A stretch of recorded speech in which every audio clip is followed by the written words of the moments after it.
The larger economic issue is not the coronavirus itself. If the U.S. economy were fundamentally healthy, this virus wouldn't make it sick. The problem is the Federal Reserve has kept interest rates so low for so long to artificially stimulate the economy that it has inflated a gigantic bubble. And the coronavirus may be the pin, but the problem is not the pin, but the bubble that the pin pricks.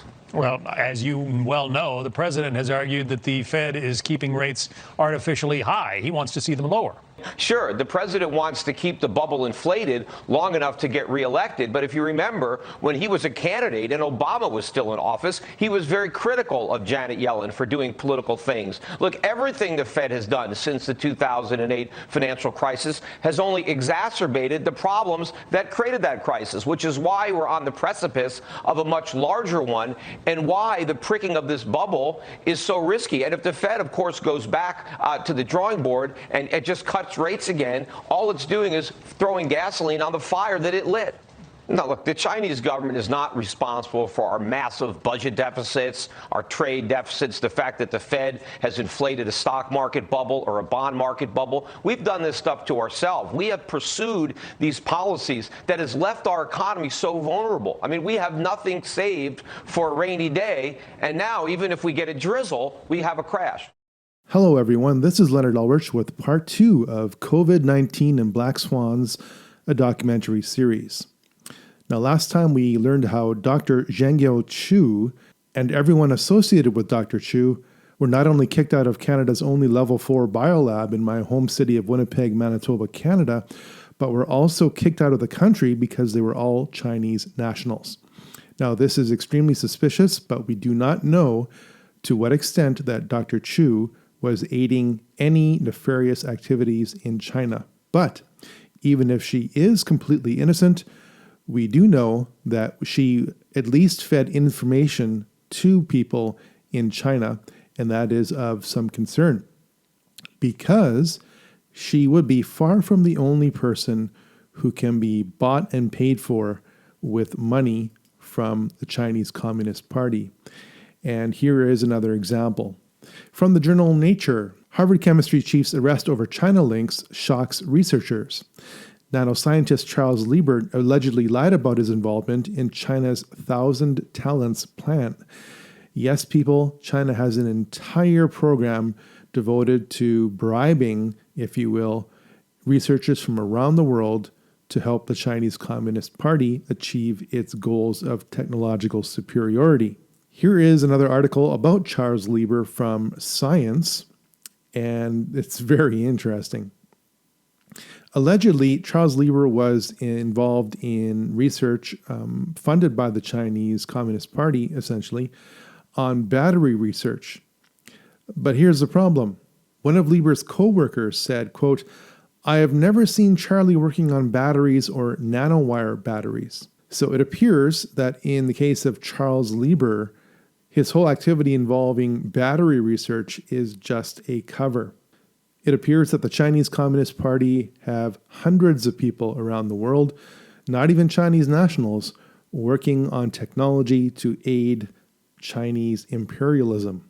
Now, I want to get really down and dirty as far as research is concerned, linking COVID-19 to AIDS. Yes, you heard me correct. I hope you're prepared to go on a bit of a wild ride. Here we go. Here is COVID-19. Now, there are 3 basic proteins attached to the COVID-19 virus. They are the E protein in yellow, the M protein in orange, and the S protein, those big red crowns, if you will, those big red hooks. Those red crowns are why it's called a coronavirus or a crowned virus. Those red crowns are known as ACE2 receptors. Those crowns in red, or those hooks, are what this particular virus uses to attach itself to an adjacent cell in order to turn that cell into a virus replication factory. So keep all these things in mind. This is an example of one person who works at the Wuhan Institute of Virology. You can see his contact information. It was right there on the screen. I am consistently amazed as an academic at how much open source information is on the internet. It pretty well blows me away every single week. So looking at the highlighted text in pink, Zhu Peng has long been engaged in the research of new virus epidemiology and bat antiviral immunity, revealing that bats carry SARS, MERS, and Ebola for a long time, but do not have their own immune mechanism. Keep that in mind, and keep that name in mind, Zhu Peng. Here is an article from the Journal of Virology from February 2008. It is entitled, "The Difference in Receptor Usage Between Severe Acute Respiratory Syndrome, or SARS, Coronavirus, and SARS-like coronavirus of bat origin." Now, why is this paper important? Why am I showing this to you? Okay, after the first SARS outbreak, there was a rush to find other coronaviruses. A collection of SARS-like coronaviruses was isolated in several horseshoe bat species about 10 years ago, called SARS-like coronaviruses, or SLCOVs. They're not quite SARS, but they're coronaviruses similar to SARS. In 2008, a team of researchers based in Wuhan, in conjunction with an Australian laboratory, conducted a study with SARS, a SARS-like coronavirus, and HIV-1. That would be AIDS, ladies and gentlemen. Keep this article in mind. Let's move on. Researchers noted that if small changes were made to the S protein, or those big red crowns that you've seen earlier, it broke how SARS coronavirus worked. It could no longer go into another cell via the ACE2 red receptor. So, researchers inferred that the S protein was critical to the SARS attack vector. And researchers wrote a paper like this: Activation of the SARS coronavirus spike protein via sequential proteolytic cleavage at two distinct sites. Researchers also predicted that based on the ACE2 binding structure, that SARS-like coronaviruses were not able to use the same attack method via ACE2 mediation, those red crowns. So, they decided to create a pseudovirus where they essentially put SARS-like coronavirus in an HIV envelope. It worked. Using an HIV envelope, they replaced the receptor binding domain of SARS-like coronaviruses with that of SARS coronavirus and used it to successfully infect bats through ACE2 mediation. Now, 12 years goes by, and a SARS-like coronavirus begins sweeping the globe that is far more infectious than previous outbreaks. Ground zero for this outbreak, not the first human patient, but the first spreading event, is considered to be the Wuhan seafood market. But the Wuhan seafood market is 20 miles from the National Biosafety Laboratory at the Wuhan Institute of Virology. Then we get to another piece in this puzzle. Here we have a paper entitled Uncanny Similarity of Unique Inserts in the 2019 Novel Coronavirus Spike Protein to HIV-1. This group of researchers from India had a very important conclusion, and that conclusion is found in the second last sentence in the abstract. The finding of 4 unique inserts in the 2019 novel coronavirus, all of which have identity similarity to amino acid residues in key structural proteins of HIV-1, is unlikely to be fortuitous in nature. In plain English, that means the addition or attraction of HIV/AIDS to the 2019 novel coronavirus is not natural. It is man-made.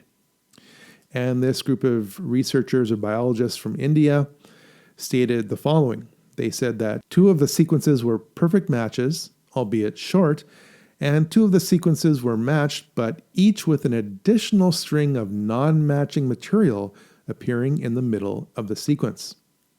The paper was criticized and numerous attempts have been made to debunk it.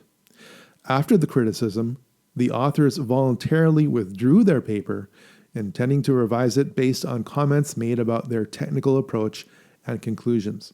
And that's a good thing. That's the peer review process. As an academic, I've had plenty of opportunities to present my paper to my classmates, and my classmates in turn get part marks for trying to poke holes in my papers.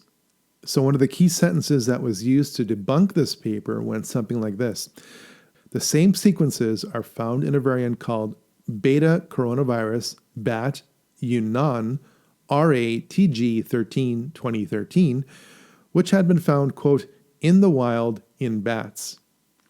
This was an attempt to prove that this novel coronavirus was not engineered, but that it mutated naturally in the wild.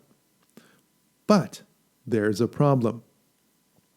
This strain was only known by and studied at the Wuhan Virology Institute, and although scientists claim it was discovered in 2013, it wasn't published or shared with the scientific community until immediately after the Indian paper was published on January 27th, 2020.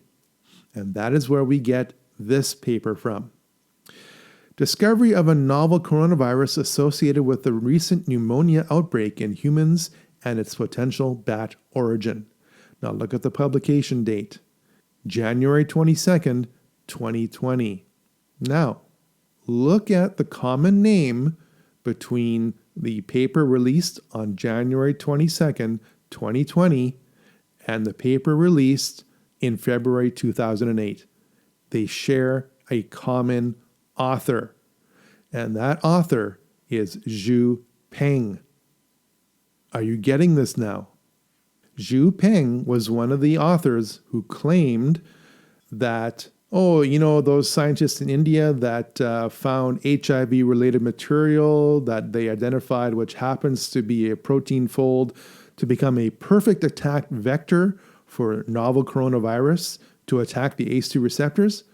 Well, it's a relative of this other secret virus which came from the wild, which we forgot to tell the scientific community about until now for no reason. In other words, here's a secret virus. It came from bats. And here's a new virus. See, they have the same HIV-related sequences, so they came from bats.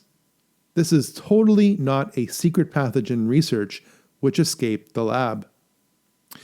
What are the odds that a SARS-like coronavirus with overlapping genetics from HIV mutated and crossed over into humans next door to a lab which had been enhancing coronavirus with HIV for over a decade? And what are the odds it leaked out of the lab? Now, the next question you should be asking yourself is, why? Why on earth would anyone tinker around with coronaviruses and AIDS?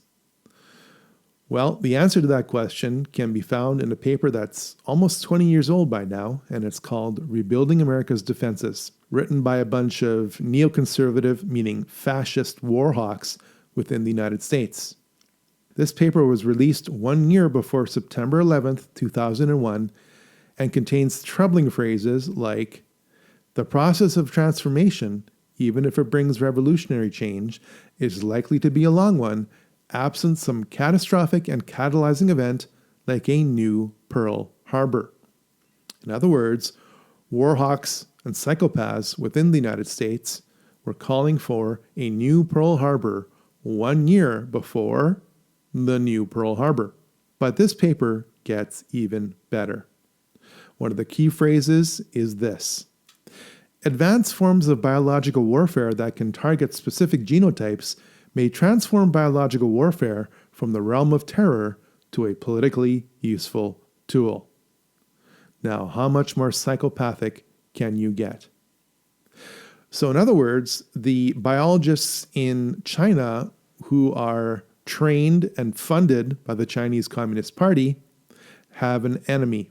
And that enemy are certain psychopaths in the United States. And if it's not certain psychopaths in the United States, it can be certain psychopaths in Russia, in Iran, in Israel, and on it goes. Folks, we are living in times when Bible prophecy is coming alive, when Jesus' own words in Matthew 24, which stated that nation shall rise up against nation, is a reality. And the Greek word used for nation in that particular verse is ethnos. In other words, this is an ethnically centered war, a biological centered war. This is not just racism. This is not just warfare, which has been going on for millennia. This is biological warfare, which could only happen in the 21st century. Like, share, subscribe. If you'd like to support me, please do so at newworldordertruth.org. That's nwotruth.org. I have nothing to sell. I have only truth to tell. Everything I do is released for free, and I have a feeling that my next feature film, The Illusion of Money, will be perfectly timed in its release. But let's say you need one more item to totally convince you about the main gist of this short video in this series. I would like to introduce you to Dr. Bashar Jafari, who is the Syrian ambassador to the United Nations. What he said once could easily have been blown off as an error in translation. But when he said the same thing twice, it really gets your attention. You may need to listen to what he says a couple times before you fully get it. Thank you, and God bless. And I say to all those who exported to us armed, moderate, genetically modified opposition that we eliminated these toxic exports. And we call upon those exporters to bear the consequences of their actions, as some elements who survived would return to their original country. Unfortunately, some member states in the Security Council and the mainstream media continue to defend and support the genetically modified, armed Syrian opposition, moderate by definition, while turning a blind eye to the crimes committed by them.